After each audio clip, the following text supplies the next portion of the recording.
आज भिडियो रे आमे +3 फर्स्ट सेमिस्टर साहित्यर स्वरूपर द्वितीय एकक ओडिया उपन्यासर संज्ञा स्वरूप प्रकारभेद संपर्क आलोचना करिबा।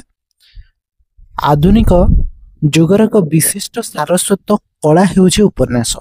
आधुनिक जुगर एक सारस्वत कला कहले उपन्यास माध्यम रे आमे विभिन्न विषय वस्तु दीर्घ भाव में पढ़ी परिबा आ हमकु एक गाल्पिक शैली माने उपन्यासिक माने तांकर उपन्यास एमती रचना करथांती जो गुडी को पढ़िले हमकु धारावाहिक भाव में गोटे स्टेप पर गोटे स्टेप हमरो सेमती मन रही थाए।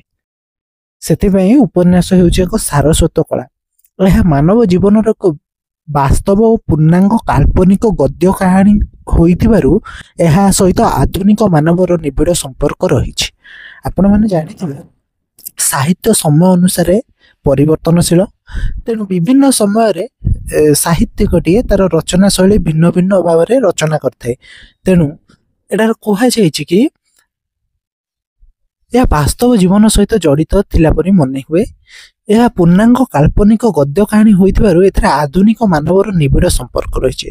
यह समाजर रीतिनीति जुग जंत्रणा को प्रकाश करने संगे संगे कलात्मक भंगी रे लोक चरित्रर विश्लेषण करिथाए। जो कथाकारंकर लोक जीवन संपर्कित व्यक्तिगत धारणा जेते सूक्ष्म तांको रचना सेते वास्तव धर्मी और सेते जीवंत होइथाए। जेमती आमे कहि परिबा जेमती हमर गोपीनाथ महांती अछंती से आदिवासी जीवन चर्या सहित भी जड़ित। तेणु तांको लेखारे आमे मुख्यतः माने कौन से जो कहती भाव प्रवणता ताहा आमे देखिया पई पाइबा, कारण से लोकंक सहित भल से मिसिचंती जानिछंती। सेमती संघर्ष बहुल जीवनर स्वरूप उद्घाटन करिबारे एही भली कथाकार बेस समर्थ होइतांती। उपन्यास मानव जीवनर एक उज्जवल पुस्तक होइतिबारु एथिरे जीवनबोधर गभीरता प्रकटित होइଥାଏ। एथिरे मानव जीवनर हस कांद लुह लहु आवेग उत्कंठा इत्यादि मानवीय प्रवृत्तिर कलात्मक अभिव्यक्ति प्रकाशित होइଥାଏ। एही दृष्टिरु आधुनिक साहित्यर अन्यतम विभाग उपन्यास एक गुरुत्वपूर्ण स्थानर अधिकारी होई परिछि। साहित्यर अन्यान्य विभाग भली यह आधुनिक जनजीवन सहित घनिष्ठ भाव में संपुक्त होइतिबारु एक आधुनिक एपिक बा आधुनिक मानव जीवनर गद्य महाकाव्य भाव में अभिहित करा जाय। उपन्यास को आधुनिक मानव जीवन गद्य महाकाव्य भाव में अभिहित करा जायଥାଏ, कारण यह आधुनिक जनजीवन सहित घनिष्ठ भाव में संपृक्त व जड़ित। सांप्रतिक काल रे उपन्यास साहित्य बेस आदर रही। उपन्यास ही आधुनिक कालर सर्वश्रेष्ठ साहित्यिक अभिव्यक्ति। यही उपन्यास माध्यम आधुनिक मनीष जीवनर जटिलतापूर्ण पूर्णांग परिचय प्रकटित होउछि। उपन्यासर उत्पत्ति घटिबा पूर्वरु पृथ्वीर अधिकांश देश रे साहित्य रे उपन्यासोपम रचनावली प्रकाश पाइथिले मध्ये आधुनिक उपन्यासर सफलता पूर्णांगता सबुथिरे परिलक्षित होई नै। इंग्रजी साहित्य जगत रे सामुएल रिचर्डसन को द्वारा रचित पामेला रुही आधुनिक उपन्यासर धारा आरंभ होइछि। इंग्रजी साहित्य रे जो हमर थिले उपन्यासिक तांको नाम होउछि कोन ना सामुएल रिचर्डसन। तांकर गोटे रचित उपन्यास पामेला जहा 1740 रे से रचना करथिले। सेइटु उपन्यास ओडिया उपन्यासर आधुनिक धारा आरंभ होइछि। 19 शताब्दीर द्वितीय भाग में भारतर विभिन्न प्रादेशिक भाषा उपन्यास रचना कर प्रयास करागला। 19 शताब्दीर द्वितीय भाग में कौन है ना विभिन्न भाषा उपन्यास रचना करागला। उपन्यासर चाहिदा वृद्धि पाइबार लगिला। 1888 मसीह उमेश चंद्र सरकार द्वारा रचित पद्ममाली को ओडिया भाषार प्रथम पूर्णांग उपन्यास कहुए। जो मैंने +3 फर्स्ट सेमिस्टर रे साहित्यर स्वरूप ए उपन्यास भिडियोटी देखुछन्ती से माने शॉर्ट क्वेश्चन टी को लिखि रखंतु। ए क्वेश्चन टी एग्जाम रे रिपीटेडली पकाए जे प्रथम ओडिया उपन्यास का कुआ जाय। 1888 मसीह रे उमेश चंद्र सरकार द्वारा रचित पद्ममाली को ओडिया भाषार प्रथम पूर्णांग उपन्यास बोली कुआ जाय। उपन्यासर संज्ञा स्वरूप गठन रीति प्रकारभेद विकास क्रम पर्यायर उपन्यासर संज्ञा को आम आलोचना करवा। आधुनिक उपन्यास एते प्रकार शैली तथा आंगिक और आत्मिक रूप धरी प्रकाशित होउछि जे କୌଣସି ଏକ ନିର୍ଦ୍ଦିଷ୍ଟ ସଂଜ୍ଞା ଭିତରେ ତାହାରି ସମସ୍ତ ପରିଚୟକୁ ଅନ୍ତର୍ଭୁକ୍ତ କରିବା ଅସମ୍ଭବ ବ୍ୟାପାର ହୋଇପଡ଼ିଛି। ଯେପରି ନାନା ମୁନିଙ୍କର ନାନା ମତ, ସେହିପରି ଆଜି ପର୍ଯ୍ୟନ୍ତ ଉପନ୍ୟାସ ସାହିତ୍ୟର ଏକ ନିର୍ଦ୍ଦିଷ୍ଟ ସଂଜ୍ଞା ନିର୍ଣ୍ଣିତ ହୋଇପାରି ନାହିଁ। କେବଳ ଉପନ୍ୟାସ କ୍ଷେତ୍ରରେ ନୁହଁ, ଗଳ୍ପ କ୍ଷେତ୍ରରେ ହେଉ କିମ୍ବା ଜୀବନର କୌଣସି କ୍ଷେତ୍ରରେ ହେଉ, କେବେ ବି ଗୋଟେ ଟପିକକୁ ନେଇକି ସମସ୍ତଙ୍କର ମତ ସମାନ ରୁହେ ନାହିଁ। କାରଣ ନାନା ମୁନିଙ୍କର ନାନା ମତ ଯେପରି, ସେପରି ବିଭିନ୍ନ ଲୋକମାନଙ୍କର ଚିନ୍ତାଧାରା ଓ ଭାବନାର ଶକ୍ତି ଭିନ୍ନ ଭିନ୍ନ ହୋଇଥିବାରୁ ସେମାନେ ଭିନ୍ନ ଭିନ୍ନ କଥା ମତ ଦେଇଥାନ୍ତି। ଏହାର ବ୍ୟକ୍ତିଗତ ଅର୍ଥ ହେଉଛି ହେଉଛି ଯାହାର ଅର୍ଥ ହେଉଛି ସମୀପ। ଉପନ୍ୟାସର ସନ୍ଧି ବିଚ୍ଛେଦ ଉପଯୁକ୍ତ ନ୍ୟାସ। ଉପ ହେଉଛି ସମୀପ, ନ୍ୟାସ ହେଉଛି କଥାବସ୍ତୁ। এই ଉପନ୍ୟାସର ସଂଜ୍ଞାଟିକୁ ମନେ ରଖିବେ, କାହିଁକି ନା ଏକ୍ଜାମରେ କ୍ୱେଶ୍ଚିନ୍ ପକାଏ ଉପନ୍ୟାସର ବ୍ୟକ୍ତିଗତ ଅର୍ଥ କ'ଣ ବା ଉପନ୍ୟାସର ସନ୍ଧି ବିଚ୍ଛେଦ ପକାଏ। ଉପ ହେଉଛି ସମୀପ, ଯୁକ୍ତ ନ୍ୟାସ ହେଉଛି ବସ୍ତୁ, ଅର୍ଥାତ୍ ସମୀପ ନିକଟରେ ଥିବା ବସ୍ତୁର ବର୍ଣ୍ଣନା। ଅମରକୋଷ ଗ୍ରନ୍ଥରେ କୁହାଯାଇଛି ଉପନ୍ୟାସସ୍ତୁ ବାଂ ମୁଖମ୍, ଅର୍ଥାତ୍ କଥାର ଆରମ୍ଭ ବା ବାକ୍ୟର ଆରମ୍ଭ ହେଉଛି ଉପନ୍ୟାସ। ସେହିପରି ପୂର୍ଣ୍ଣଚନ୍ଦ୍ର ଓଡ଼ିଆ ଭାଷାକୋଷରେ ଉପନ୍ୟାସର ଅର୍ଥ କରାଯାଇଛି କଳ୍ପିତ ବୃତ୍ତାନ୍ତ ବା ଉପକଥା। ନାଟ୍ୟଶାସ୍ତ୍ରର ପ୍ରଣେତା ଭରତ ମୁନି ତାଙ୍କଠାରୁ ଆରମ୍ଭ କରି ସଂସ୍କୃତ ସାହିତ୍ୟ ପରମ୍ପରା ଅନୁମୋଦନ ଅନ୍ୟାନ୍ୟ ଆଚାର୍ଯ୍ୟମାନଙ୍କ ଦ୍ୱାରା ଉପନ୍ୟାସ ବିଭିନ୍ନ ଅର୍ଥରେ ପ୍ରଯୁକ୍ତ ହୋଇଥିଲେ ହେଁ ଯୁକ୍ତିଯୁକ୍ତ ଭାବରେ ଉପସ୍ଥାପିତ ତଥା ପାଠକଙ୍କୁ ଅନୁମୋଦିତ କରୁଥିବା ରଚନା ଉପନ୍ୟାସ ଭାବରେ ଗୃହୀତ ହୋଇଆସୁଅଛି। ରଚନା ରୀତି ଦୃଷ୍ଟିରୁ ବିଚାର କଲେ ସାହିତ୍ୟର ଅନ୍ୟାନ୍ୟ ବିଭାଗ ଭଳି ଉପନ୍ୟାସ କଠୋର ନିୟମବଦ୍ଧ ନୁହେଁ, ବରଂ ଏହା ଅଧିକ ସମ୍ପ୍ରସାରଣଶୀଳ ଓ ଚିତ୍ତ ବିନୋଦନ ଧର୍ମୀ ହୋଇଥିବାରୁ ସମାଜର ବ୍ୟାପକ ବିଷୟବସ୍ତୁ ଏହାର ଅନ୍ତର୍ଭୁକ୍ତ ହୋଇପାରୁଛି। ଉପନ୍ୟାସ ଗଦ୍ୟରେ ଲିଖିତ ଏକ ଦୀର୍ଘ କାଳ୍ପନିକ ଗଳ୍ପ। H.G. Wellsଙ୍କ ମତରେ a novel is a kind of lucky bag into which anything may be put, ଅର୍ଥାତ୍ ଉପନ୍ୟାସ ଏପରି ଏକ ସୌଭାଗ୍ୟ ଥଳି ଯାହା ଭିତରେ ଯେକୌଣସି ଦ୍ରବ୍ୟକୁ ରଖାଯାଇପାରିବ। ହଟନ୍ଙ୍କ ମତରେ ଉପନ୍ୟାସ ଯଥାର୍ଥତଃ କାହାଣୀ ଓ ସୁନ୍ଦର ଚିତ୍ରିତ ଚରିତ୍ରର ସମନ୍ୱିତ। ପିଲାମାନେ ତୁମର ଯେଉଁ ଅଛି ଇଂଲିଶରେ ଯେଉଁ ଦେଇନି ହଟନ୍ଙ୍କ ମତରେ a novel is a work fiction, ଇଂଲିଶର ମତଟା ଏତେ ଇମ୍ପୋର୍ଟାଣ୍ଟ ନୁହଁ, ତୁମେମାନେ ଓଡ଼ିଆଟିକୁ ମନେ ରଖିବା ପାଇଁ ଚେଷ୍ଟା କରିବ। ଆଉ ଏକ୍ଜାମର ଲଙ୍ଗ କ୍ୱେଶ୍ଚିନ୍ ଲେଖିଲା ବେଳେ ନିହାତି 5-6ଟି ମତ ତୁମକୁ ଉପସ୍ଥାପନ କରିବା ପାଇଁ ପଡ଼ିବ ସଂଜ୍ଞାରେ। ହେନରୀ ଜେମ୍ସଙ୍କ ମତରେ ବ୍ୟକ୍ତିଗତ ପ୍ରତ୍ୟକ୍ଷ ଜୀବନର ଏକ ନିଚ୍ଛକ ପ୍ରତିଛବି ହେଉଛି ଉପନ୍ୟାସ। ଏହିପରି ଭାବରେ ଉପନ୍ୟାସକୁ ଆଲୋଚକମାନେ ବିଭିନ୍ନ ମତରେ ପ୍ରକାଶ କରିଛନ୍ତି। ଉପନ୍ୟାସର ସ୍ୱରୂପ, ଉପନ୍ୟାସର ଏକ ନିର୍ଦ୍ଦିଷ୍ଟ ସଂଜ୍ଞା ନିରୂପଣ କରିବା ପରି ଏହାର ନିର୍ଦ୍ଦିଷ୍ଟ ସ୍ୱରୂପ ମଧ୍ୟ ନିରୂପଣ କରିବା ଏକ କଠିନ ବ୍ୟାପାର।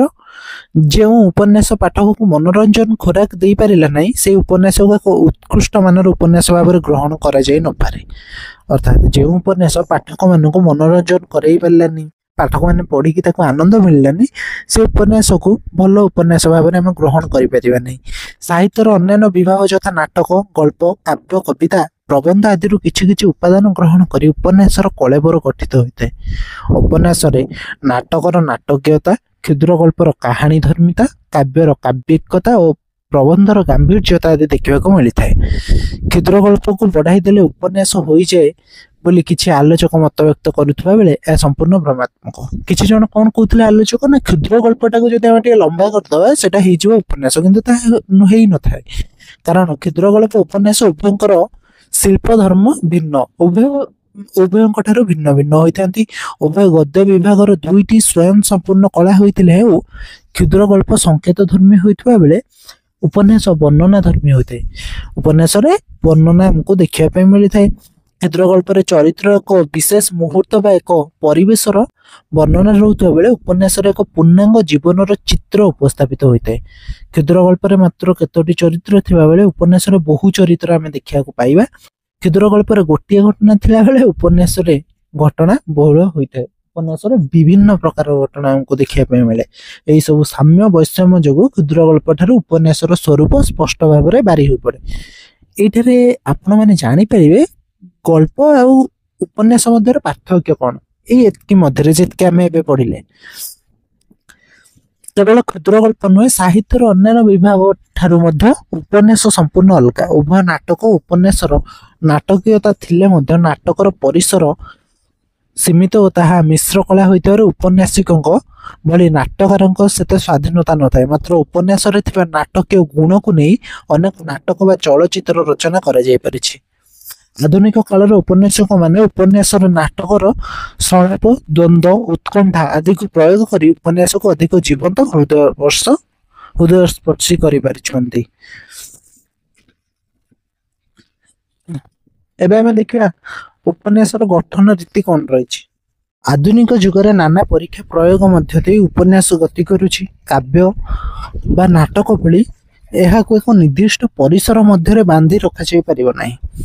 ଉପନ୍ୟାସ କେତେ ପୃଷ୍ଠାର, କେତେ ଅଧ୍ୟାୟ ବିଶିଷ୍ଟ ବା କେତେ ଶବ୍ଦରେ ହବ, ତାହା ସମ୍ପର୍କରେ କୌଣସି ବିଧିବଦ୍ଧ ନିୟମ ନିର୍ଦ୍ଧାରଣ କରାଯାଏ ନାହିଁ। ଶରୀର ଗଠନ ନିମନ୍ତେ କିଛି ଆଙ୍ଗିକ ଆତ୍ମିକ ଉପାଦାନର ଆବଶ୍ୟକତା ଥିବା ଭଳି ଉପନ୍ୟାସର ଶରୀର ମଧ୍ୟ କେତୋଟି ଉପାଦାନକୁ ନେଇ ଗଠିତ। ତାର ଅଭାବରେ ଉପନ୍ୟାସ ସମ୍ପୂର୍ଣ୍ଣ ଭାବରେ ଗଠିତ ହୋଇପାରିବ ନାହିଁ। ସେଗୁଡ଼ିକ ହେଉଛି କଥାବସ୍ତୁ, ଚରିତ୍ର, ଭାଷା ଓ ସଂଳାପ, ଦେଶ କାଳ ପରିବେଶ, ଉଦ୍ଦେଶ୍ୟ ବା ମର୍ମବାଣୀ, ଶୈଳୀ। କଥାବସ୍ତୁ ବା କାହାଣୀ ହେଉଛି ଉପନ୍ୟାସର ମୂଳ ତଥା ପ୍ରମୁଖ ଉପାଦାନ। ବିନା କଥାବସ୍ତୁକୁ ନେଇ ଉପନ୍ୟାସ ରଚିତ ହୋଇପାରିବ ନାହିଁ। ଗୋଟିଏ ଉପନ୍ୟାସର ଗଠନ ପାଇଁ ଏହାର ସର୍ବପ୍ରଧାନ ଓ ସର୍ବପ୍ରଥମ ଉପାଦାନ ଆଖ୍ୟାନ ବା କାହାଣୀ ମାଧ୍ୟମରେ ହିଁ ଉପନ୍ୟାସିକ ଉପନ୍ୟାସର ତାତ୍ପର୍ଯ୍ୟ ପାଠକମାନଙ୍କ ପାଖରେ ପହଞ୍ଚାଇଥାନ୍ତି। ତେଣୁ ଏହି ଆଖ୍ୟାନ ବା କାହାଣୀ ହେଉଛି ଏହାର ଭିତ୍ତିଭୂମି। ଏହି ଉପରେ ହିଁ ଉପନ୍ୟାସଟି ଦଣ୍ଡାୟମାନ ହୋଇଥାଏ। ଏ କାହାଣୀ ଯଦିଓ ଉପନ୍ୟାସର ମୂଳ ଅଂଶ, ତଥାପି ଏହା ଉପନ୍ୟାସର କଥାବସ୍ତୁ ବା ପ୍ଲଟ୍ ଠାରୁ ଅଲଗା। ଯେଉଁ ଘଟଣାବଳୀ ଚରିତ୍ରମାନଙ୍କ ଦ୍ୱାରା ଘଟିଥାଏ ତାହାକୁ କାହାଣୀ କୁହାଯାଉଥିବା ବେଳେ ଯେଉଁଭଳି ଭାବରେ ଘଟିଲା ତାହାର ବର୍ଣ୍ଣନାକୁ ପ୍ଲଟ୍ କୁହାଯାଇଥାଏ। ଅର୍ଥାତ୍ ଅନ୍ୟ ଅର୍ଥରେ କହିଲେ ଅବ୍ୟବସ୍ଥିତ ଘଟଣା ବା କାହାଣୀର ସୁବ୍ୟବସ୍ଥିତ କଳାତ୍ମକ ସଜ୍ଜୀକରଣର ସାହିତ୍ୟିକ ନାମ ହେଉଛି କଥାବସ୍ତୁ ବା ପ୍ଲଟ୍। ଗଳ୍ପ ଭାଗଟି ପାଠକଙ୍କ କୌତୂହଳ ଦମନ କରିବା ପାଇଁ ସମର୍ଥ ଥିବା ବେଳେ ପ୍ଲଟ୍ ପାଠକର ବୁଦ୍ଧି ଓ ସ୍ତୁତିର ପୁଷ୍ଟି ସାଧନ କରିଥାଏ। ଚରିତ୍ର, କଥାବସ୍ତୁ ବା କାହାଣୀ ଭଳି ଚରିତ୍ର ମଧ୍ୟ ଉପନ୍ୟାସର ଏକ ବିଶିଷ୍ଟ ଉପାଦାନ। କଥାବସ୍ତୁର ଉପସ୍ଥାପନା ଏବଂ ଚରିତ୍ରର ଚିତ୍ରଣ ଉପରେ ହିଁ ଉପନ୍ୟାସର ସଫଳତା ବା ବିଫଳତା ନିର୍ଭର କରେ। ଉପନ୍ୟାସରେ ଘଟଣାର ଗତିଶୀଳତା ଏବଂ ଚରିତ୍ର ମାଧ୍ୟମରେ ହିଁ ହୋଇଥାଏ। ଉପନ୍ୟାସ ରଚନାର ପ୍ରାରମ୍ଭିକ କାଳରେ ଚରିତ୍ର ପ୍ଲଟ୍ର ଅନୁଗାମୀ ଥିଲା। ମାତ୍ର ସାମ୍ପ୍ରତିକ କାଳରେ ଚରିତ୍ରର ପ୍ରାଧାନ୍ୟ ବଢ଼ିବାରୁ କେତେକ କ୍ଷେତ୍ରରେ କାହାଣୀ ଚରିତ୍ରର ଅନୁଗାମୀ ହେଉଛି। ଉପନ୍ୟାସରେ ସାଧାରଣତଃ ଦୁଇ ପ୍ରକାର ଚରିତ୍ରର ସମାବେଶ ହୋଇଥାଏ। ଗୋଟିଏ ମୁଖ୍ୟ ଚରିତ୍ର, ଅନ୍ୟଟି ହେଉଛି ଗୌଣ ଚରିତ୍ର। ମୁଖ୍ୟ ଚରିତ୍ରକୁ ଭିତ୍ତି କରି ଏହା ଅଧିକ ଜୀବନ୍ତ, ଗତିଶୀଳ ମନେ ହୋଇଥାଏ। ଆଉ ଗୌଣ ଚରିତ୍ର ମାନେ ଥାଆନ୍ତି ନାୟକ, ନାୟିକା ଆଦି କେତେକ ପ୍ରଭାବଶାଳୀ ଚରିତ୍ର ମୁଖ୍ୟ ଥିବା ବେଳେ ଏହି ମୁଖ୍ୟ ଚରିତ୍ରର ବିକାଶ ତଥା କାହାଣୀ ଗତିଶୀଳ କରିବାରେ ଗୌଣ ଚରିତ୍ର ସହାୟକ ହୋଇଥାନ୍ତି। ଗୌଣ ଚରିତ୍ର ବିନା ଉପନ୍ୟାସଟି ଗତିଶୀଳ ହୋଇପାରିନଥାଏ। ନାୟକର ପ୍ରତିଦ୍ୱନ୍ଦ୍ୱୀ ଭାବେ ଥିବା ଚରିତ୍ରକୁ ପ୍ରତିନାୟକ ବା ଖଳନାୟକ କୁହାଯାଇଥାଏ, ଯାହାକୁ କୁହାଯାଏ ଭିଲେନ୍। କାହାଣୀର ଆବଶ୍ୟକତା ଦୃଷ୍ଟିରୁ ଉପନ୍ୟାସକାର ପୁରୁଷ କିମ୍ବା ନାରୀ ଚରିତ୍ରକୁ ପ୍ରାଧାନ୍ୟ ଦେବାକୁ ବାଧ୍ୟ ହୁଅନ୍ତି। ବେଳେ ବେଳେ ମାନବେତର ଚରିତ୍ରମାନଙ୍କୁ ମଧ୍ୟ ଉପନ୍ୟାସରେ ସ୍ଥାନିତ କରାଯାଇଥିବାର ଦେଖିବାକୁ ମିଳେ। ଏହା ବ୍ୟତୀତ ପ୍ରତିନିଧି ଶ୍ରେଣୀୟ ଚରିତ୍ର ଓ ଜଟିଳ ଚରିତ୍ର ଭାବରେ ମଧ୍ୟ ଚରିତ୍ରକୁ ଦୁଇ ଭାଗରେ ବିଭକ୍ତ କରାଯାଏ। ଓକିଲ, ସାହୁକାର, ଚଷା, ଶିକ୍ଷକ, ଡାକ୍ତର ଆଦି ହେଉଛନ୍ତି ପ୍ରତିନିଧି ସ୍ଥାନୀୟ ଚରିତ୍ର ବା ଯାହାକୁ ଆମେ ଇଂରାଜୀରେ କୁହନ୍ତି ଟାଇପ୍ କ୍ୟାରେକ୍ଟର, ଯେଉଁମାନଙ୍କ ସ୍ୱଭାବ ବା ବୃତ୍ତିରେ ଉପନ୍ୟାସର ଆରମ୍ଭରୁ ଶେଷ ପର୍ଯ୍ୟନ୍ତ ଆଦୌ ପରିବର୍ତ୍ତନ ହୁଏ ନାହିଁ। ଏହି ଚରିତ୍ର ଗୁଡ଼ିକୁ ଅପରିବର୍ତ୍ତନୀୟ ହୋଇଥିବାରୁ ଉପନ୍ୟାସରେ ଏଗୁଡ଼ିକ କୌଣସି ବୈଚିତ୍ର୍ୟ ନଥିଲେ ମଧ୍ୟ ଉପନ୍ୟାସରେ ଏମାନଙ୍କର ଆବଶ୍ୟକତା ବେଶ ଅନୁଭୂତ ହୋଇଥାଏ। ଆଲୋଚକମାନେ ଏହାକୁ ସରଳ ବା ସମତଳ ଚରିତ୍ର ବା ଇଂରାଜୀରେ ଏହାକୁ ଫ୍ଲେଟ୍ କ୍ୟାରେକ୍ଟର ଭାବରେ ନାମିତ କରିଛନ୍ତି। ଆଉ କେତେକ ଚରିତ୍ର କ'ଣ ହୋଇଥାନ୍ତି ନା ଜଟିଳ। ଉପନ୍ୟାସର ବୈଚିତ୍ର୍ୟମଣ୍ଡିତ କରିବାରେ ସହାୟକ ହୋଇଥାଏ ଏହି ଚରିତ୍ର ଗୁଡ଼ିକ। ଏ ଧରଣର ଚରିତ୍ରକୁ ନେଇ ଜଟିଳ ଚରିତ୍ର ବା ଘୂର୍ଣ୍ଣାୟମାନ ଚରିତ୍ର ବା ଇଂରାଜୀରେ ଏହାକୁ ରାଉଣ୍ଡ କ୍ୟାରେକ୍ଟର ଭାବରେ ନାମିତ କରାଯାଏ। ବିଷୟବସ୍ତୁ ଅନୁସାରେ ଠିକ୍ ଚରିତ୍ରକୁ ଚୟନ କରି ତାକୁ ଠିକ୍ ଭାବରେ ଉପସ୍ଥାପନା କରିପାରିଲେ ଔପନ୍ୟାସିକଙ୍କ ଦକ୍ଷତା ପ୍ରତିପାଦିତ ହୋଇଥାଏ। ଭାଷା ଓ ସଂଳାପ। ଭାଷା ହେଉଛି ଭାବ ପ୍ରକାଶର ମାଧ୍ୟମ। ମଣିଷ ହେଉଛି ଏକ ସାମାଜିକ ପ୍ରାଣୀ। ମଣିଷର ସହଜାତ ପ୍ରବୃତ୍ତି ହେଉଛି ଭାଷାର ଆଦାନ ପ୍ରଦାନ କରିବା। ତେଣୁ ମଣିଷର ଭାବକୁ ପ୍ରକାଶ କରିବାର ଏକ ମାଧ୍ୟମ ହେଉଛି ଭାଷା। ଔପନ୍ୟାସିକ ନିଜ ମନର ଭାବକୁ ଉପନ୍ୟାସ ମାଧ୍ୟମରେ ବିଭିନ୍ନ ବର୍ଗର ପାଠକଙ୍କ ପାଖରେ ପହଞ୍ଚାଇଥାନ୍ତି। ଏଣୁ ଉପନ୍ୟାସର ଭାଷା ସାଧାରଣ, ସରଳ ଓ ସାର୍ବଜନୀନ ବୋଧ ହେବା ଉଚିତ। ଉପନ୍ୟାସରେ ସବୁ ଧରଣର ଭାଷା ପ୍ରୟୋଗ କରିବା ପାଇଁ ପ୍ରଶସ୍ତ କ୍ଷେତ୍ର ଥିଲେ ହେଁ ଉପଯୁକ୍ତ ଭାଷାର ପ୍ରୟୋଗ ଦ୍ୱାରା ଚରିତ୍ର ଓ ପରିବେଶକୁ ଜୀବନ୍ତ ଭାବରେ ଫୁଟାଇବା ସହ ଉପନ୍ୟାସର କଳାଧର୍ମକୁ ସୁରକ୍ଷିତ ରଖିବାରେ ସହାୟକ ହୋଇଥାଏ। ନାଟକ ପରି ଉପନ୍ୟାସରେ ସଂଳାପର ଆବଶ୍ୟକତା ନଥିଲେ ମଧ୍ୟ କଳାତ୍ମକ ଦୃଷ୍ଟିକୋଣରୁ ଆଧୁନିକ ଉପନ୍ୟାସରେ ଏହାର ବ୍ୟବହାର କରାଯାଉଛି। ଦେଶ କାଳ ବା ପରିବେଶ। ଉପନ୍ୟାସରେ ବର୍ଣ୍ଣିତ ହୋଇଥିବା ତତ୍କାଳୀନ ସମାଜ ଜୀବନର ଚିତ୍ର ବା ପ୍ରାକୃତିକ ପରିବେଶ ଆଦି ଦେଶ କାଳ ବା ପରିବେଶର ଅନ୍ତର୍ଗତ। ଉପନ୍ୟାସରେ ଯେଉଁ ଚରିତ୍ର ଗୁଡ଼ିକ ବା ଜୀବନଧାରା ଆମେ ଦେଖିବାକୁ ପାଉ ତାହା କ'ଣ ହୋଇଥାଏ ନା ପ୍ରାକୃତିକ ପରିବେଶ, ଦେଶ କାଳ ପରିବେଶ ମଧ୍ୟରେ ଅନ୍ତର୍ଗତ ହୋଇଥାଏ। ଔପନ୍ୟାସିକ ନିଜ ଉପନ୍ୟାସର କାହାଣୀ ଚରିତ୍ରକୁ ଦେଶ କାଳ ପରିବେଶ ଅନୁସାରେ କରିବା ଫଳରେ ଉପନ୍ୟାସରେ ଯୁଗର ପ୍ରବୃତ୍ତି, ଚିନ୍ତାଧାରା, ସାମାଜିକ ଚଳଣି, ପରମ୍ପରା ଆଦି ଫୁଟି ଉଠିଥାଏ। ଏହି ଉପନ୍ୟାସକୁ ବାସ୍ତବ ଜଗତକୁ ଫେରାଇ ଆଣିବାରେ ସାହାଯ୍ୟ କରିଥାଏ। ଏହି ଦୃଷ୍ଟିରୁ ଉପନ୍ୟାସର ଏହି ଉପାଦାନର ଏକ ବିଶେଷ ଭୂମିକା ମଧ୍ୟ ରହିଛି। ଉପନ୍ୟାସରେ ଦିଆଯାଇଥିବା ପରିବେଶଟି ଉପନ୍ୟାସର ଆଭିମୁଖ୍ୟ ଅନୁସାରେ ହେବା ଉଚିତ। ଐତିହାସିକ ଉପନ୍ୟାସର ଇତିହାସର ପୃଷ୍ଠଭୂମି ଓ ସାମାଜିକ ଉପନ୍ୟାସରେ ସମାଜ ଜୀବନର ସ୍ଥିତିକୁ ଦିଆଗଲେ ଉପନ୍ୟାସଟି ଉପଭୋଗ୍ୟ ହୋଇଥାଏ। ତାପରେ ଆମେ ଦେଖିବା ଉଦ୍ଦେଶ୍ୟ ଓ ମର୍ମବାଣୀ। ଉପନ୍ୟାସରେ କେବଳ ମନୋହର କାହାଣୀ କହିବା କିମ୍ବା ଜୀବନ୍ତ ଚରିତ୍ର ଚିତ୍ରଣ କରିବାରେ ଔପନ୍ୟାସିକଙ୍କର ପାରଦର୍ଶିତା ପ୍ରଦର୍ଶିତ ହୁଏ ନାହିଁ। ନିଜର ଉଦ୍ଦେଶ୍ୟ ଓ ମର୍ମବାଣୀକୁ ପାଠକଙ୍କ ପାଖରେ ପହଞ୍ଚିବା ପାଇଁ ସେ ସର୍ବଦା ଚେଷ୍ଟିତ ହୋଇଥାନ୍ତି। କେବଳ ଗୋଟେ ଭଲ କାହାଣୀକୁ ନେଇ ଉପନ୍ୟାସିକ ପାଠକଙ୍କ ପାଖରେ ପହଞ୍ଚାଇବାରେ ପାରଦର୍ଶିତା ସେଥିରେ ତାଙ୍କର ପ୍ରଦର୍ଶିତ ହୁଏ ନାହିଁ, ବରଂ ନିଜର ଉଦ୍ଦେଶ୍ୟ ଓ ମର୍ମବାଣୀକୁ ପାଠକ ପାଖରେ ପହଞ୍ଚାଇବାରେ ତାଙ୍କର ଲେଖାଟି ସଫଳ ହୋଇଥାଏ। ଔପନ୍ୟାସିକ ସମାଜରେ ବାସ କରିବା ସହ ସମାଜକୁ ଦେଖେ ଓ ସମାଜ ସମ୍ପର୍କରେ ଗଭୀର ଚିନ୍ତା କରି ନିଜ ଉପନ୍ୟାସ ମାଧ୍ୟମରେ ସମାଜର ଅସଲ ରୂପକୁ ଦେଖେଇ ଦିଏ। ସମାଜରୁ ଆହରଣ କରିଥିବା ଅନୁଭୂତି, ଅଭିଜ୍ଞତାକୁ ସେ କଲମ ମୁନରେ ଫୁଟାଇବାକୁ ଚେଷ୍ଟା କରେ। ଅନେକ ନୈତିକ ସମସ୍ୟାର ସମାଧାନ ଓ ତାହା ସମାହିତ ହେବା ସଂକେତ ହେଉଛି ଉପନ୍ୟାସର ମର୍ମବାଣୀ। ଏହି ମର୍ମବାଣୀ ସିଧାସଳଖ ଭାବରେ ପ୍ରକାଶିତ ନ ହୋଇ ସୂକ୍ଷ୍ମ ଭାବରେ ପ୍ରକାଶିତ ହୋଇଥାଏ। ତାପରେ ଶୈଳୀ। କଥାରେ ଅଛି every man is a style. ପ୍ରତ୍ୟେକ ମଣିଷଙ୍କର ଭିନ୍ନ ଭିନ୍ନ ଶୈଳୀ ଅଛି। ପ୍ରତ୍ୟେକ ମଣିଷଙ୍କର ନିଜସ୍ୱ ଶୈଳୀ ଅଛି ଓ ସେପରି ଔପନ୍ୟାସିକଙ୍କର ମଧ୍ୟ ନିଜସ୍ୱ ଶୈଳୀ ଅଛି। ପ୍ରତ୍ୟେକ ଔପନ୍ୟାସିକଙ୍କ ଉପସ୍ଥାପନା ଶୈଳୀ କିଛି ନା କିଛି ବିଶେଷତ୍ୱ ପରିଲକ୍ଷିତ ହୋଇଥାଏ। ଏହି ଶୈଳୀଗତ ସ୍ୱତନ୍ତ୍ରତା ଜଣେ ଔପନ୍ୟାସିକଙ୍କ ବ୍ୟକ୍ତିତ୍ୱର ପରିଚୟ ଦେବା ସହ ଉପନ୍ୟାସର ସଫଳତା ଓ ବିଫଳତାକୁ ମଧ୍ୟ ନିର୍ଣ୍ଣୟ କରିଥାଏ। ସାଧାରଣତଃ ଉପନ୍ୟାସରେ ବର୍ଣ୍ଣନାଧର୍ମୀ ଓ ବିଶ୍ଳେଷଣାଧର୍ମୀ ଗଦ୍ୟ ଶୈଳୀର ପ୍ରୟୋଗ ହେଉଥିଲେ ହେଁ ଆବଶ୍ୟକ ସ୍ଥଳେ କାବ୍ୟିକ ନାଟକୀୟ ଶୈଳୀ ମଧ୍ୟ ଆମକୁ ଦେଖାଯାଇଥାଏ। ବର୍ଣ୍ଣନାତ୍ମକ ଶୈଳୀରେ ଔପନ୍ୟାସିକ ଚରିତ୍ର, କାହାଣୀ, ପରିବେଶ ଆଦି ନିଖୁଣ ଚିତ୍ର ଦେଇ ପାରିଥାନ୍ତି। ଏହି ଶୈଳୀ ଦ୍ୱାରା ଉପନ୍ୟାସର କାହାଣୀକୁ ଅଧିକ ଜୀବନ୍ତ କରାଯାଇପାରେ। କିନ୍ତୁ ବିଶ୍ଳେଷଣାତ୍ମକ ଶୈଳୀରେ ଚରିତ୍ରମାନଙ୍କ ଜରିଆରେ ଉପନ୍ୟାସିକ ନିଜ ମନୋଭାବକୁ ପ୍ରକାଶ କରିବାରେ ସମର୍ଥ ହେବା ସହ ସମାଜର ଅନ୍ତରୂପକୁ ବିସ୍ତୃତ ଭାବରେ ଉପସ୍ଥାପନ କରିବାର ସୁଯୋଗ ପାଇଥାଏ। ଯେଉଁ ଉପନ୍ୟାସରେ ସାମାଜିକ ଐତିହାସିକ ବିଷୟବସ୍ତୁ ଉପରେ ଗୁରୁତ୍ୱ ଦିଆଯାଇ ଘଟଣା ଓ ଚରିତ୍ର ଆଦିର ବର୍ଣ୍ଣନା ପ୍ରଥମ ପୁରୁଷରେ କରାଯାଇଥାଏ ତାହାକୁ ଆତ୍ମକଥନମୂଳକ ଶୈଳୀର ଉପନ୍ୟାସ କୁହାଯାଏ। ଉପନ୍ୟାସର ପ୍ରକାରଭେଦ ସମ୍ପର୍କରେ ଆମେ ଆଲୋଚନା କରିବା। ଆଧୁନିକ କାଳରେ ବିଭିନ୍ନ ପ୍ରକାରର ଉପନ୍ୟାସ ଆମକୁ ଦେଖିବା ପାଇଁ ମିଳୁଛି। ସେଗୁଡ଼ିକ ବିଧିବଦ୍ଧ ଶ୍ରେଣୀ ଭାବରେ ବିଭାଗ କରିବା ଏକ କାଠିକର ପାଠ। ବିଶେଷ କରି ଗଠନଗତ ଓ ବିଷୟଗତ ଦୃଷ୍ଟିକୋଣରୁ ଉପନ୍ୟାସକୁ ସାଧାରଣତଃ ଦୁଇ ଭାଗରେ ବିଭକ୍ତ କରାଯାଏ। ଉପନ୍ୟାସକୁ କେତେ ଭାଗରେ ବିଭକ୍ତ କରାଯାଏ ନା ଦୁଇ ଭାଗରେ। ପୁଣି ଗଠନ ପ୍ରଣାଳୀ ଦୃଷ୍ଟିରୁ ଉପନ୍ୟାସକୁ ତିନି ଭାଗରେ ବିଭକ୍ତ କରାଯାଏ। ଯେମିତି ଘଟଣା ପ୍ରଧାନ ଉପନ୍ୟାସ, ଚରିତ୍ର ପ୍ରଧାନ ଉପନ୍ୟାସ, ଆଉ ଗୋଟେ ହେଉଛି କାବ୍ୟଧର୍ମୀ ଉପନ୍ୟାସ। ବିଷୟବସ୍ତୁ ଦୃଷ୍ଟିରୁ ଉପନ୍ୟାସକୁ ସାମାଜିକ, ଐତିହାସିକ, ପାରିବାରିକ, ରାଜନୈତିକ, ବୈଜ୍ଞାନିକ, ଗୋଇନ୍ଦାମୂଳକ ଆଦି ଭାବରେ ମଧ୍ୟ ବିଭାଜନ କରାଯାଏ। ଆମେ ସେ ଯେଉଁ ଉପନ୍ୟାସ ଗୁଡ଼ିକ ଆମେ କହିଲେ ସାମାଜିକ ଉପନ୍ୟାସ ହଉ, ଐତିହାସିକ ଉପନ୍ୟାସ ହଉ, ତାହା କ'ଣ ସେ ସମ୍ପର୍କରେ ଏବେ ଆଲୋଚନା କରିବା। ପ୍ରଥମେ ଦେଖିବା ଘଟଣା ପ୍ରଧାନ ଉପନ୍ୟାସ।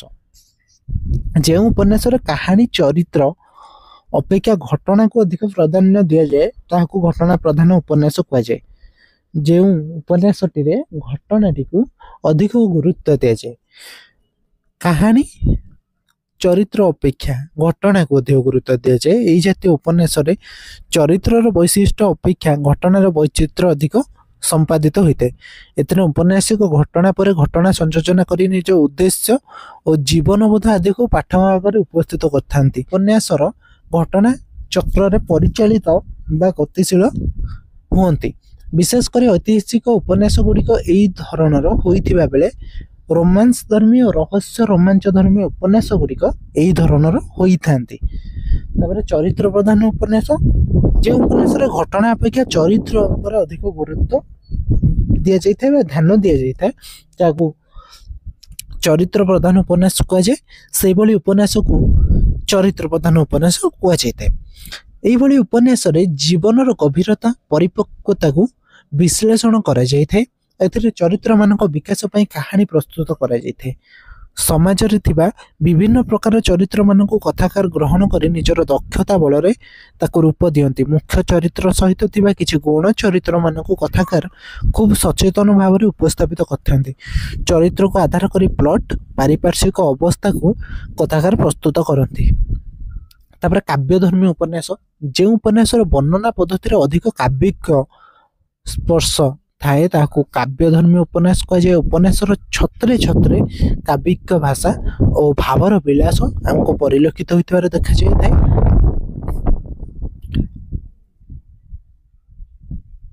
ଏବେ ସାମ୍ପ୍ରତିକ କାଳରେ ବିଭିନ୍ନ କଥାବସ୍ତୁକୁ ନେଇ ଉପନ୍ୟାସ ରଚନା କରାଯାଉଛି, ଯେମିତି ସାମାଜିକ, ରାଜନୈତିକ, ଐତିହାସିକ, ପାରିବାରିକ, ଗୋଇନ୍ଦାମୂଳକ, ବୈଜ୍ଞାନିକ ଉପନ୍ୟାସ କ'ଣ ନା ଆମେ ଯେମିତି କହିପାରିବା ପୃଥିବୀ ବାହାରେ ମଣିଷ, ଗୋକୁଳାନନ୍ଦ ମହାପାତ୍ର, ମାନେ ସେ ମଙ୍ଗଳ ଗ୍ରହର ପରିକଳ୍ପନା କରିଛନ୍ତି ପୃଥିବୀରେ ଥାଇ ମଧ୍ୟ। ସାମାଜିକ ଉପନ୍ୟାସ, ସମାଜରେ ଘଟୁଥିବା ନୀତିଦିନର ଘଟଣାକୁ ଆଧାର କରି ଯେଉଁ ଉପନ୍ୟାସ ଗଢ଼ି ଉଠିଥାଏ ତାହାକୁ ସାମାଜିକ ଉପନ୍ୟାସ କୁହାଯାଇଥାଏ। ଏଥିରେ ସମାଜ ଜୀବନର କଥା ଥାଏ, ଯେମିତି 6 ମାଣ 8 ଗୁଣ୍ଠ, ପ୍ରାୟଶ୍ଚିତ, ମାମୁଁ, ଏସବୁ ଗୋଟେ ଗୋଟେ ସାମାଜିକ ଉପନ୍ୟାସ। ଐତିହାସିକ ଉପନ୍ୟାସ, ଇତିହାସର ଘଟଣାବଳୀ ଯେଉଁଠି ଥାଏ ତାହା ହେଉଛି ଐତିହାସିକ ଉପନ୍ୟାସ। ରାଜନୈତିକ ଉପନ୍ୟାସ, ସାମ୍ପ୍ରତିକ କାଳରେ ରାଜନୀତି ହିଁ ସମାଜକୁ ବହୁ ଭାବରେ ନିୟନ୍ତ୍ରିତ କରୁଛି। ରାଜନୈତିକ ଚେତନା ସମାଜ ଜୀବନ ଓ ବ୍ୟକ୍ତିଗତ ଜୀବନକୁ ମଧ୍ୟ ପ୍ରଭାବିତ କରୁଛି। ଫଳରେ ରାଜନୀତିକୁ କେନ୍ଦ୍ର କରି ଅନେକ ରାଜନୈତିକ ଉପନ୍ୟାସ ରଚିତ ହେଉଛି। ବିଶେଷତଃ ସ୍ୱାଧୀନତା ପରବର୍ତ୍ତୀ କାଳରେ ରାଜନୀତି ସଚେତନତା, ରାଜନୈତିକ ଆଦର୍ଶବାଦ, ରାଜନୈତିକ ଉତ୍ତେଜନା ଓ ସଂଘର୍ଷ, ରାଜନୈତିକ ଚିନ୍ତାଧାରା, ଜନଜୀବନ ଉପରେ ପଡ଼ୁଥିବା ରାଜନୈତିକ ପ୍ରଭାବ ଆଦିକୁ କଥାକାରମାନେ ଖୁବ୍ ସୁନ୍ଦର ଭାବରେ ଉପନ୍ୟାସ ମାନଙ୍କରେ ସ୍ଥାନ ଦେଉଛନ୍ତି। ତାପରେ ବୈଜ୍ଞାନିକ ଉପନ୍ୟାସ କ'ଣ ଦେଖିବା। ସାମ୍ପ୍ରତିକ ଯୁଗ ହେଉଛି ବିଜ୍ଞାନର ଯୁଗ। ଅନୁଦିତ ବିଜ୍ଞାନର ଉନ୍ନତି ଯୋଗୁଁ ବହୁ ନୂତନ ତଥ୍ୟମାନ ଲୋକଙ୍କ ପାଖକୁ ଆସିପାରୁଛି। ବୈଜ୍ଞାନିକ ମାନଙ୍କର ନୂତନ ଆବିଷ୍କାର ଓ ଉଦ୍ଭାବନ ମାନବ ସମାଜକୁ ନୂତନ ଆଲୋକ ଦେଖାଉଛି। ସେହିପରି କେତେକ ବୈଜ୍ଞାନିକ ତଥ୍ୟ ଓ ସତ୍ୟରେ କିଛି କଳ୍ପନାର ଫୁଟ ଦେଇ ଯେଉଁ ଉପନ୍ୟାସ ସୃଷ୍ଟି ହେଉଛି ତାହାକୁ ବୈଜ୍ଞାନିକ ଉପନ୍ୟାସ କୁହାଯାଏ। ଦାର୍ଶନିକ ଉପନ୍ୟାସ, ଯେଉଁ ଉପନ୍ୟାସର କଥାକାର ସଚେତନ ଭାବରେ କୌଣସି ନିର୍ଦ୍ଦିଷ୍ଟ ଦାର୍ଶନିକ ମତବାଦର ପ୍ରଚାର ଲାଗି ଚେଷ୍ଟା କରିଥାନ୍ତି, ସେଇଭଳି ଉପନ୍ୟାସ ଦାର୍ଶନିକ ଉପନ୍ୟାସ ଭାବରେ ଗୃହୀତ ହୋଇଥାଏ। ଏହିଭଳି ଉପନ୍ୟାସରେ ଉପନ୍ୟାସିକଙ୍କର ଦାର୍ଶନିକ ଦୃଷ୍ଟିକୋଣ ପ୍ରକାଶ ଲାଭ କରିବା ସହ ଜନଜୀବନ ଦର୍ଶନ ପ୍ରତିଫଳିତ ହୋଇଥାଏ। ସେ ଇଚ୍ଛା କରୁଥିବା ମତବାଦର ପ୍ରଚାର ପାଇଁ କାହାଣୀ ଓ ଚରିତ୍ର ଚୟନ କରିଥାନ୍ତି। ଓଡ଼ିଆ ସାହିତ୍ୟ ଜଗତରେ ଚନ୍ଦ୍ରଶେଖର ରଥଙ୍କ ଯନ୍ତାରୂଢ଼, ଅସୂର୍ଯ୍ୟ ଉପନ୍ୟାସ ଆଦି ହେଉଛି ଏହି ଶ୍ରେଣୀର ଉପନ୍ୟାସ। ଦାର୍ଶନିକ ଉପନ୍ୟାସ କଥାକାର ଘଟଣା ପରିବେଶ ପ୍ରତି ଅଧିକ ଧ୍ୟାନ ଦେଇପାରନ୍ତି ନାହିଁ, କେବଳ ପାଠକଙ୍କୁ ମଣିଷ ମନର ଅଥଳ ଗହ୍ୱରକୁ ନେଇ ଯାଇ ତାର ଅନ୍ତରୂପକୁ ଚିହ୍ନାଇ ଦିଅନ୍ତି। ସାମ୍ପ୍ରତିକ ଯୁଗରେ ମନୋବିଜ୍ଞାନ ପ୍ରଭୃତି ବିକାଶ ହେବା ସଙ୍ଗେ ସଙ୍ଗେ ମାନବର ବିଭିନ୍ନ ସ୍ତର ଓ ତା ଉପରେ ପଡୁଥିବା ପ୍ରଭାବ ଆଦିକୁ ଆଧାର କରି ସମ୍ପ୍ରତି ଏ ଧରଣର ଅନେକ ଉପନ୍ୟାସ ରଚନା ହେଉଛି। ଯେମିତି ଆମର ଗୋବିନ୍ଦ ଦାସଙ୍କର ଅମାବାସ୍ୟାର ଚନ୍ଦ୍ର, ଶାନ୍ତନୁ ଆଚାର୍ଯ୍ୟଙ୍କର ଶତାବ୍ଦୀର ନଚିକେତା ପ୍ରଭୃତି ଏ ଧରଣର ସଫଳ ଉପନ୍ୟାସ। ତାର ଚେତନା ପ୍ରବାହୀ ଉପନ୍ୟାସ। ଚେତନା ପ୍ରବାହୀ ଉପନ୍ୟାସକୁ ମାନସ୍ତାତ୍ତ୍ୱିକ ଉପନ୍ୟାସର ଏକ ପରିବର୍ତ୍ତୀ ରୂପ ଭାବରେ ଗ୍ରହଣ କରାଯାଉଛି। ସେଭଳି ଉପନ୍ୟାସରେ ମଣିଷ ମନର କେତେକ ବିଚିତ୍ର ସ୍ତର ଓ ନିର୍ଦ୍ଦିଷ୍ଟ ମୁହୂର୍ତ୍ତକୁ କଳାତ୍ମକ ବର୍ଣ୍ଣନା ପ୍ରକାଶ ପାଇଥାଏ। ରହସ୍ୟ ରୋମାଞ୍ଚମୂଳକ ଉପନ୍ୟାସ। ଯେଉଁ ଉପନ୍ୟାସର ହତ୍ୟା, ଅପରାଧ, ଡକାୟତି, ବିଭୀଷିକା, ଗୋଇନ୍ଦା ବିଭାଗର ତତ୍ପରତା ଓ କୃତିତ୍ୱ ଆଦି ବର୍ଣ୍ଣିତ ହୋଇଥାଏ ତାକୁ ରହସ୍ୟ ରୋମାଞ୍ଚମୂଳକ ଉପନ୍ୟାସ ତଥା ଗୋଇନ୍ଦା ମୂଳକ ଉପନ୍ୟାସ କୁହାଯାଏ। ରହସ୍ୟ ରୋମାଞ୍ଚମୂଳକ ଉପନ୍ୟାସ ଯୋଉଟା, ଗୋଇନ୍ଦା ଉପନ୍ୟାସ ସେଇଟା। ଯେମିତି ଆମର ନରବଳି, ରବିନ୍ ସିରିଜ, ସେଗୁଡ଼ିକ ହେଉଛି ସେହି ଧରଣର ଉପନ୍ୟାସ। ଆଞ୍ଚଳିକ ବା ଜାତିଭିତ୍ତିକ ଉପନ୍ୟାସ। ଏକ ନିର୍ଦ୍ଦିଷ୍ଟ ଅଞ୍ଚଳ, ଏକ ନିର୍ଦ୍ଦିଷ୍ଟ ଜାତି, ଏକ ନିର୍ଦ୍ଦିଷ୍ଟ ସମ୍ପ୍ରଦାୟକୁ କେନ୍ଦ୍ର କରି ରଚିତ ହୋଇଥିବା ଉପନ୍ୟାସକୁ ଆଞ୍ଚଳିକ ଉପନ୍ୟାସ ବା ଜାତିଭିତ୍ତିକ ଉପନ୍ୟାସ କୁହାଯାଏ। ଯେମିତି ହେଉଛି ପରଜା ହରିଜନ। ପତ୍ରୋପନ୍ୟାସ। ଯେଉଁ ଉପନ୍ୟାସର ଚରିତ୍ରମାନଙ୍କର ଆତ୍ମକଥା ବା ଅନୁଭୂତି ଆଦିକୁ ପତ୍ରାକାର ମାଧ୍ୟମରେ ଉପସ୍ଥାପନ କରାଯାଇଥାଏ ସେଭଳି ଉପନ୍ୟାସକୁ ପତ୍ରୋପନ୍ୟାସ କୁହାଯାଇଥାଏ। ପତ୍ର ପରେ ପତ୍ରର ସଂଯୋଜନା କରି କଥାକାର ବିଷୟବସ୍ତୁ ଆଗେଇ ନେଇଥାନ୍ତି। ଯେମିତି ଗୋଦାବରୀଶ ମହାପାତ୍ରଙ୍କର ପ୍ରେମ ପଥେ, ଦିନ ଯାଏ ଚିହ୍ନ ରହେ, ଯାଜ୍ଞସେନୀ ଇତ୍ୟାଦି। ତାପରେ ଚରିତ୍ର ଉପନ୍ୟାସ। ମହାପୁରୁଷ ମାନଙ୍କ ଜୀବନୀ ବା ଔପନ୍ୟାସିକଙ୍କ ଆତ୍ମଜୀବନୀକୁ ଉପନ୍ୟାସ ଆକାରରେ ଉପସ୍ଥାପନା କରାଗଲେ ତାହାକୁ ଚରିତ୍ର ଉପନ୍ୟାସ କୁହାଯାଏ। ଜଣେ ବ୍ୟକ୍ତିଙ୍କର ଜୀବନୀ ବା ଆତ୍ମଜୀବନୀରେ ଫୁଟି ଉଠୁଥିବା ତତ୍କାଳୀନ ସାମାଜିକ, ରାଜନୈତିକ, ଅର୍ଥନୈତିକ, ସାଂସ୍କୃତିକ ପରିବେଶ ଆଦିର ଚିତ୍ରକୁ ଏଭଳି ଉପନ୍ୟାସରେ ଖୁବ୍ ସୁନ୍ଦର ଭାବରେ ଉପସ୍ଥାପିତ କରାଯାଇଥାଏ।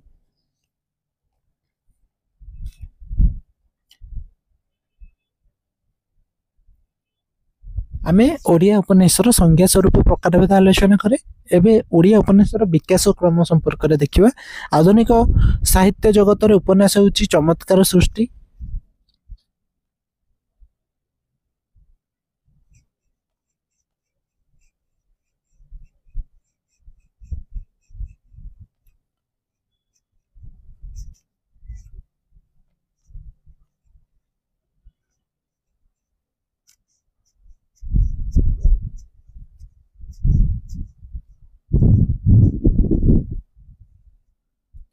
ସାମ୍ପ୍ରତିକ ଯୁଗର କଳା କ୍ଷେତ୍ରରେ ଏହା ନୂତନ ବାର୍ତ୍ତାବହର ଭୂମିକା ଗ୍ରହଣ କରିଥିବା ବେଳେ ପ୍ରାଚୀନ ସାହିତ୍ୟ ମଧ୍ୟ ଏହା ସ୍ଥିତିକୁ ଅସ୍ୱୀକାର କରାଯାଇ ନପାରେ। ପାଶ୍ଚାତ୍ୟ ସାହିତ୍ୟ ଜଗତରେ ସର୍ବପ୍ରଥମେ ଅଷ୍ଟାଦଶ ଶତାବ୍ଦୀରେ ଉପନ୍ୟାସ ରଚନା ଆରମ୍ଭ ହୋଇଥିଲା।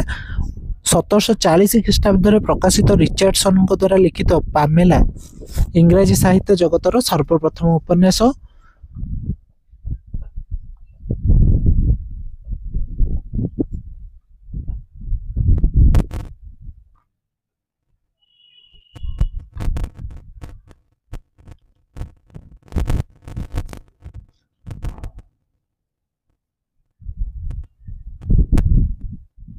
ଅଠରଶହ ଅଠାଅଶୀ ମସିହାରେ ପ୍ରକାଶିତ ହୋଇଥିବା ଉମେଶ ଚନ୍ଦ୍ର ସରକାରଙ୍କ ରଚିତ ପଦ୍ମମାଳୀ ହେଉଛି ଓଡ଼ିଆ ସାହିତ୍ୟ ଜଗତର ପ୍ରଥମ ପୂର୍ଣ୍ଣାଙ୍ଗ ଓ ମୌଳିକ ଉପନ୍ୟାସ। ଏହାପରେ ରାମଶଙ୍କର ରାୟଙ୍କ ପୂର୍ଣ୍ଣାଙ୍ଗ ଉପନ୍ୟାସ ବିବାସିନୀ, ଯେଉଁଟା 1893 ମସିହାରେ ପ୍ରକାଶିତ ହୋଇଥିଲା। 1898 ମସିହାରେ ରଚିତ ଗୋପାଳ ବଲ୍ଲଭ ଦାସଙ୍କର ଭୀମା ଭୂୟାଁ ଉପନ୍ୟାସ 1908ରେ ପ୍ରକାଶିତ ହୋଇଥିଲା। ଏହି ଉପନ୍ୟାସରେ ବହୁ କାଳରୁ ଅବହେଳିତ ଭୂୟାଁ ଜାତିର ସାମାଜିକ ସାଂସ୍କୃତିକ ଜୀବନ ଚିତ୍ର ଉପସ୍ଥାପିତ ହୋଇଛି। ଫକୀରମୋହନଙ୍କର 6 ମାଣ 8 ଗୁଣ୍ଠ ଉପନ୍ୟାସଟି ସର୍ବପ୍ରଥମେ ଉତ୍କଳ ସାହିତ୍ୟ ପତ୍ରିକାରେ 1897 ଖ୍ରୀଷ୍ଟାବ୍ଦରୁ ଧାରାବାହିକ ଭାବରେ ପ୍ରକାଶିତ ହୋଇ 1902 ଖ୍ରୀଷ୍ଟାବ୍ଦରେ ପୁସ୍ତକ ଆକାରରେ ପ୍ରକାଶିତ ହୋଇଥିଲା। ଏହାପରେ ଲଛମା 1901, ମାମୁ 1913, ପ୍ରାୟଶ୍ଚିତ 1915। କିନ୍ତୁ ଗୋଟେ କଥା ମନେ ରଖିବେ, ଫକୀର ମୋହନକୁ ନେଇ ଏକ୍ଜାମରେ ସିଓର କ୍ୱେଶ୍ଚନ୍ ଦେଖିବା ପାଇଁ ମିଳିବ, ସେ ଯେଉଁ ଏକ୍ଜାମ ହେଉନା କାହିଁକି। ଉପନ୍ୟାସ 3ଟି ପ୍ରକାଶିତ ହୋଇଥିଲା। କଥାବସ୍ତୁର ବିନ୍ୟାସ, ଚରିତ୍ର ଚିତ୍ରଣରେ ସିଦ୍ଧହସ୍ତତା ପାରଦର୍ଶିତା ସେ ଦେଖାଇ ପାରିଛନ୍ତି। ଆଉ ଆମର ଯେଉଁ ରହିଲେ ଚିନ୍ତାମଣି ମହାନ୍ତି, ତାଙ୍କର ହେଉଛି ରୂପାଚୋଡ଼ି, ଟଙ୍କା ଗଛ, ଯୁଗଳ ମଠ, ବୁଲା ଫକୀର, ଶନି ସପ୍ତା ଇତ୍ୟାଦି। ଆପଣମାନଙ୍କ ପାଇଁ ଏଇ ପେଜ୍ଟି ବହୁତ ଇମ୍ପୋର୍ଟାଣ୍ଟ। କେଉଁ ପେଜ୍ଟି? ଉପନ୍ୟାସର ଯେଉଁ ବିକାଶ ପର୍ଯ୍ୟାୟ ଦେଇଛି ଏଇ PDFଟିରେ, ସେଇଠୁ ଆରମ୍ଭ କରିକି ଲାଷ୍ଟ ଯାଏ ଆପଣମାନେ ତାହାକୁ ପଢ଼ିପାରିବେ। ମୁଁ ସ୍କ୍ରିନ୍ରେ ହ୍ୱାଟ୍ସଆପ୍ର ନମ୍ବର ଦେଇଦେଉଛି, ଆପଣମାନେ ସିମ୍ପଲ୍ ସେଇଠି ମେସେଜ୍ କରିପାରିବେ, ଯାହାଫଳରେ ମୁଁ ଆପଣଙ୍କୁ PDF ଦେଇଦେବି। ଯେଉଁମାନେ ପଢ଼ିବା ପାଇଁ ଚାହୁଁଛନ୍ତି এই PDFଟିକୁ ଡିଟେଲରେ। ଯେଉଁମାନଙ୍କୁ ଭିଡ଼ିଓ ଭଲ ଲାଗିଛି ଲାଇକ୍ କମେଣ୍ଟ କରନ୍ତୁ। ଧନ୍ୟବାଦ।